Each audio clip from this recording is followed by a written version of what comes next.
Welcome to the Light of Islam 885. Today, we'll explore the revelation of a powerful early chapter of the Holy Qur'an, Surah Al-Qalam, also known as Surah Nun.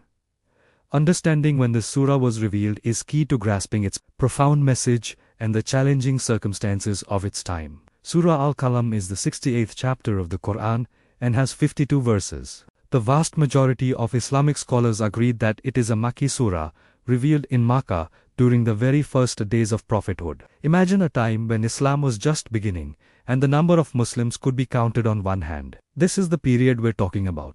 In fact, many scholars believe Surah Al-Qalam was the second or third surah ever revealed, right after the very first revelation, Surah Al-Alaq.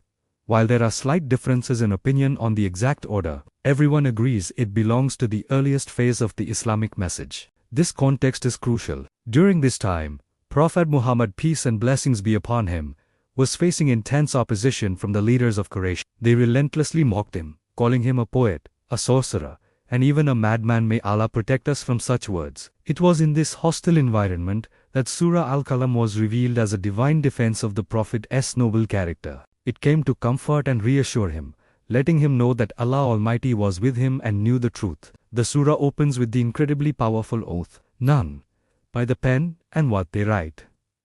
This opening immediately establishes the importance of knowledge, writing, and truth in Islam. Allah swears by the pen, to declare that the message of the Prophet is built on divine wisdom, not falsehood or madness. Right away Allah clears the Prophet's name, stating firmly that he is not mad but possesses an exalted moral character. This divine testimony was a source of immense strength for the Prophet and his few followers. The surah also serves as a stern warning to those who deny the truth.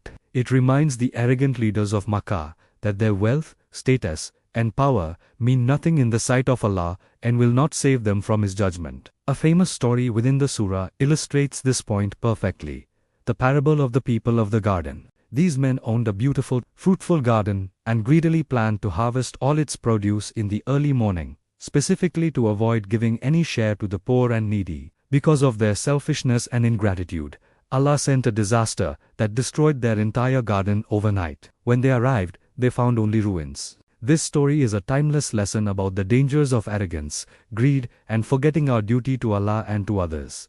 Another central theme of Surah Al-Qalam is patience, or sabr. Allah directly commands the Prophet, peace and blessings be upon him, to remain patient in the face of persecution, and not to give in to the pressure from the disbelievers. This guidance was absolutely vital for the survival and growth of the early Muslim community, who were constantly tested. The surah also looks ahead to the Day of Judgment, a day when every soul will be held accountable for its deeds. On that day, the truth will shine brightly, and all falsehood will be exposed for what it is. So, in summary, Surah Al-Qalam was revealed in Makkah, very soon after the first revelation. It came to honor our beloved Prophet Muhammad, peace and blessings be upon him, to refute the baseless accusations against him, to teach timeless moral values like generosity and humility, and to encourage patience and unwavering trust in Allah. For all of us watching the Light of Islam 885, this surah is a beautiful reminder that Islam was founded on knowledge,